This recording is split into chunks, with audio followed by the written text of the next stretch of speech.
ഞങ്ങളുടെ ചേച്ചി എവിടെ? ചേച്ചിയോ? ഏത് ചേച്ചി? ചേച്ചി. ആ, രാധ ചേച്ചിയോട് വന്നിരുന്നു, വന്നിട്ട് പോയി. എവിടെ പോയി? കാക്ക കൊത്തിക്കൊണ്ട് പോയി. ബാബു. ഈ വണ്ടി നിങ്ങളുടെയാണ്? അതെ. എന്നെ കയറ്റിയിരുത്ത് ഒന്ന് ഓടിക്കോ? എല്ലാവരെയും എത്തി ഓടിക്കാം. പക്ഷെ എനിക്ക് ഉപകാരം ചെയ്യോ? ഞാൻ പുറത്തു പോയി വരുന്നവരെ നിങ്ങളുടെ കാവലിരിക്കണം. ആ, ബാ.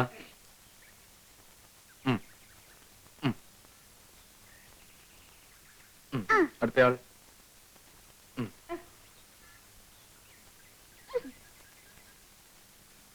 ഞാൻ വരുന്നവരെ കാത്തിരിക്കണം. വേഗം വരണേ. എവിടെ തിരിഞ്ഞൊന്ന് നോക്കിയാലും അവിടെല്ലാം പൂത്ത മരങ്ങൾ മാത്രം.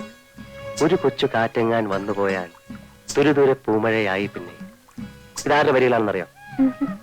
പ്രകൃതി സൗന്ദര്യത്തെ കുറിച്ച് ചങ്ങമ്പുഴ പാടിയിട്ടുള്ള.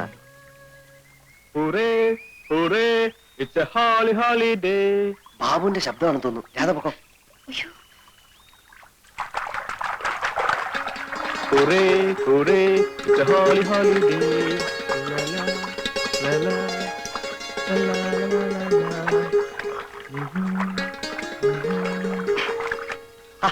നീ എന്തിനാ ഇപ്പൊ ഇങ്ങോട്ട് വന്നേ? അയ്യോ, ഞാൻ കുളിക്കാൻ വേണ്ടി മാത്രം വന്നാണേ. അപ്പൊ വീട്ടിലാരാ? ചേട്ടൻ പഠിക്കണ്ട, അവിടെ ഒരു കളനും കയറില്ല. ചേട്ടനാ പോയ പെൺകുട്ടി കണ്ടോ? ഏത് പെൺകുട്ടി? ആ പെൺകുട്ടി. നീ എന്തിനാ ആവശ്യമില്ലാതെ പെൺപിള്ളേരെ നോക്കുന്നത്? പ്രായം അതല്ലേ ചേട്ടാ, പക്ഷെ കുട്ടിയെ കണ്ടപ്പോ എന്തോ ഒരു ബഹുമാനം തോന്നുന്നു. ചേട്ടൻ ആളൊന്ന് നന്നായിട്ടുണ്ട് കേട്ടോ. പിന്നെ കോളേജിൽ പോണ്ടേ? ഇനി അടുത്ത കൊല്ലം പോയാൽ മതി. എന്താ? പ്രത്യേകിച്ച് കാരണമൊന്നുമില്ല, എല്ലാ സബ്ജക്റ്റിനും ആസലായിട്ട് തോറ്റു. വേഗം കുളിച്ചോ.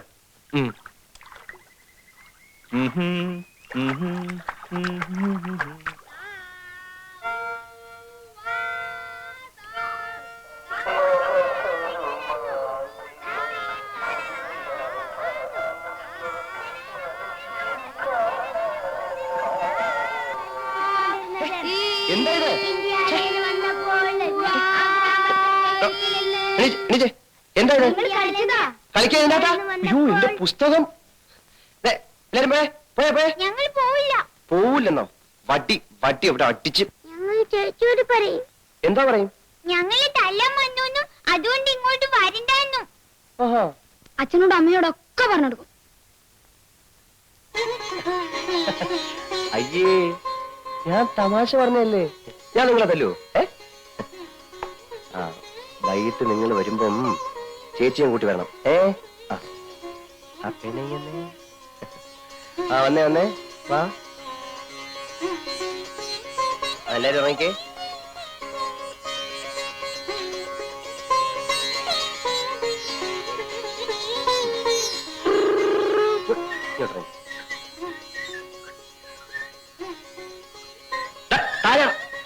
താഴെ ഇറങ്ങിക്കേ.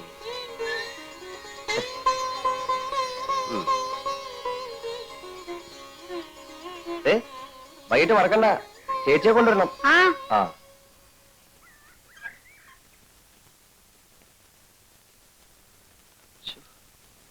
എന്റെ ദൈവം, എന്ത് കഷ്ടമാണെന്ന് നോക്കണേ.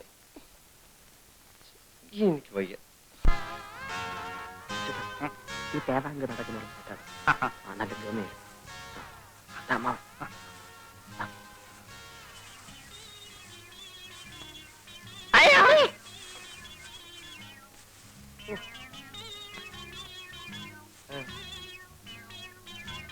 ആരാന്ന് മനസ്സിലായോ? ഇല്ല. പട്ടണത്തിൽ നിന്നാ, വലിയ ഉദ്യോഗസ്ഥനാ. രാധയ്ക്ക് വേണ്ടി ഞാൻ കൊണ്ടുവന്ന. അവിടെ കഴുത്തിലൊരു മിന്നു കെട്ടാൻ എനിക്കോ യോഗമില്ല. എന്നാ എന്റെ കൂട്ടുകാരനെങ്കിലും അതായിക്കോട്ടെ. അമ്മാവന്റെ ആ പഴുത്ത ഗ്രാമസേവനേക്കാൾ ഭേദമാ. ഇതാ കണ്ടോ, pant, belt, shirt, tie, cigarette, cooling glass, തൊപ്പി. ഇതാ പോരെ. ആരുടെ കാണാ? ആ, എന്റെ തന്നെയാ. അയ്യോ, കുളമ്പ് രോഗം കൊണ്ട് സൂക്ഷിക്കണം. നിർത്ത്. അതിരിക്കട്ടെ, തീറ്റ എന്താ കൊടുക്കുന്നത്? പുല്ലു, അരിക്കാടി. അതുപോരാ, തേങ്ങാ പിണ്ണാക്കും എള്ളും പിണ്ണാക്കും ഓക്കെ ഓയിലും. ഓക്കെ ആക്കാൻ കല്യാണ കാര്യം. എങ്ങനുണ്ട് അമ്മാവ എന്റെ കൊച്ചുകൂട്ടൻ? ആള് കൊള്ളാം. അയ്യോ, അതിന്റെ നാവ് മാറ്റണം. ഓ, നിന്റെ നാവാ മാറ്റേണ്ടത്. തീരാ. അതിരിക്കട്ടെ, എത്ര കണ്ണുണ്ട്? മൊത്തം 4 കണ്ണ്. ആ, അപ്പൊ 4 കൂടി പൂട്ടാനൊക്കെ നല്ല കാശാണല്ലോ.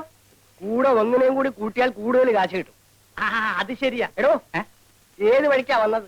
വടക്ക് വഴി. ആ വഴിക്കാ നടന്നു. എടാ വാസുണ്ണി, മേലാൽ ഇത്തരം അനാവശ്യം കാണിച്ചാൽ അന്നറിയും ഈ രാരിച്ചൻ നായർ ആരാണ്. മനസ്സിലായോ?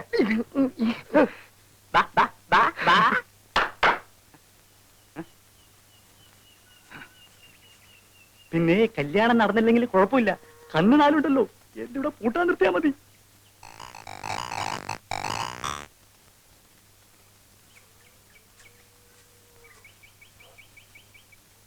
നീ ഇന്ന് തന്നെ പുറപ്പെടുകയല്ലേ? ഏയ്, ഞാൻ കുറച്ച് ദിവസം കഴിഞ്ഞിട്ട് പോകുന്നുള്ളൂ. അതുവരെ നീ ഇവിടെ എന്ത് ചെയ്യാൻ പോകുന്നു? ചേട്ടനോട് താമസിക്കാൻ പോകുന്നു. വേണ്ട വേണ്ട, നീ ഇവിടെ താമസിച്ചല്ല പോക്കരിത്തരവോ കാണിച്ചാലേ എന്റെ ചിത്തപ്പേര് എനിക്കാ. പോക്കിരിത്തരങ്ങളോടൊക്കെ ഞാൻ ഗുഡ് ബൈ പറഞ്ഞു കഴിഞ്ഞു ചേട്ടാ. തർക്കിച്ചേക്കാൻ എനിക്ക് സമയമില്ല, എനിക്ക് ഓഫീസിൽ പോണം. എന്നാ ചേട്ടൻ പോയിട്ട് വരൂ. ഇടാ, നിന്റെ ഉദ്ദേശം എന്തുവാ? കുറച്ച് ദിവസം ലീവ് എടുപ്പിച്ച് ചേട്ടനെ വീട്ടിലേക്ക് കൂട്ടിക്കൊണ്ട് പോവുക. എന്തിന്? പറയാൻ പാടില്ലെന്നാ ഡാഡിയും മമ്മിയും പറഞ്ഞത്. ആഹാ, എങ്കിലും പറയാതിരിക്കാൻ പറ്റാത്തൊരവസ്ഥയാണിപ്പോ. കാര്യം പറഞ്ഞേ. മാസം 30,000 രൂപ വാടക വരുന്ന കുറെ ബിൽഡിങ്സ്, എണ്ണിയാൽ തീരാത്ത ഓർണമെന്റ്സ്, ഇംഗ്ലീഷ് അല്ലാതെ ഒരക്ഷരം വേണ്ടില്ല. ഈ ഗുണങ്ങളൊക്കെ ഉള്ള ഒരു പെണ്ണിന് ചേട്ടനെ കല്യാണം കഴിച്ചു കൊടുക്കാൻ മമ്മി തീരുമാനിച്ചിരിക്കുക. ഞാൻ സമ്മതിക്കത്തില്ല. അതിനായി എന്നെ ആരും കാക്കുകയും വേണ്ട. അത് ഇവിടെ നിന്ന് പറഞ്ഞിട്ട് കാര്യമില്ല, വീട്ടിൽ ചെന്ന് പറയണം. ഞാൻ വീട്ടിലേക്ക് വരുന്നില്ല. എന്നാ ഞാനും പോകുന്നില്ല. എനിക്ക് ഇഷ്ടപ്പെട്ട പെൺകുട്ടിയെ മാത്രമേ ഞാൻ കല്യാണം കഴിക്കൂ. ഓ, ഞാൻ സമ്മതിച്ചിരിക്കുന്നു. അല്ല, ആരെങ്കിലും കണ്ടു വെച്ചിട്ടുണ്ടോ? നീ എന്റെ അനിയനാ, നമ്മൾ തമ്മിൽ ഇത്തരം കാര്യങ്ങളൊന്നും സംസാരിക്കാൻ പാടില്ല. അതൊക്കെ പഴയ കാലത്തെ ചേട്ടാ. ഇപ്പൊ ചേട്ടൻ അനിയന്മാർ ഒരുമിച്ചാ പഞ്ചരടിക്കാൻ പോകാറ്. എനിക്ക് ഓഫീസിൽ പോകാൻ സമയമായി.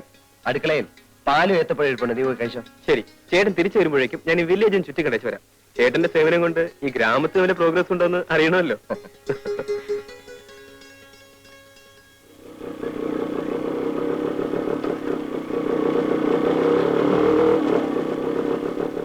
ഹലോ, ഏയ്, ഒന്നിങ്ങോട്ട് വന്നേ. എന്നെയാണോ? ആ, ഒന്ന് വരൂ.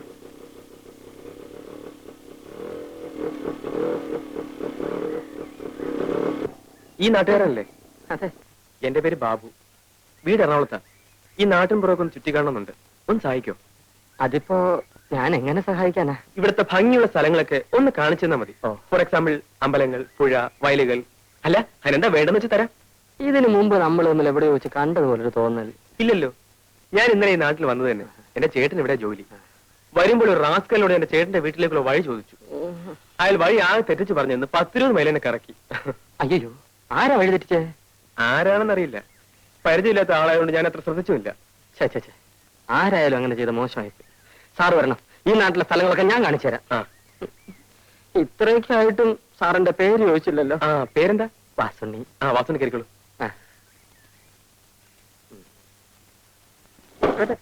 എന്താ മടങ്ങിയിരിക്കും.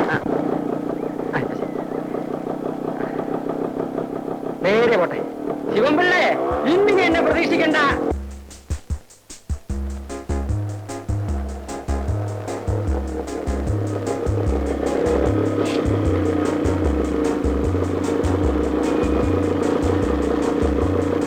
എന്താ സാർ ഇവിടെ നിർത്തിയത്?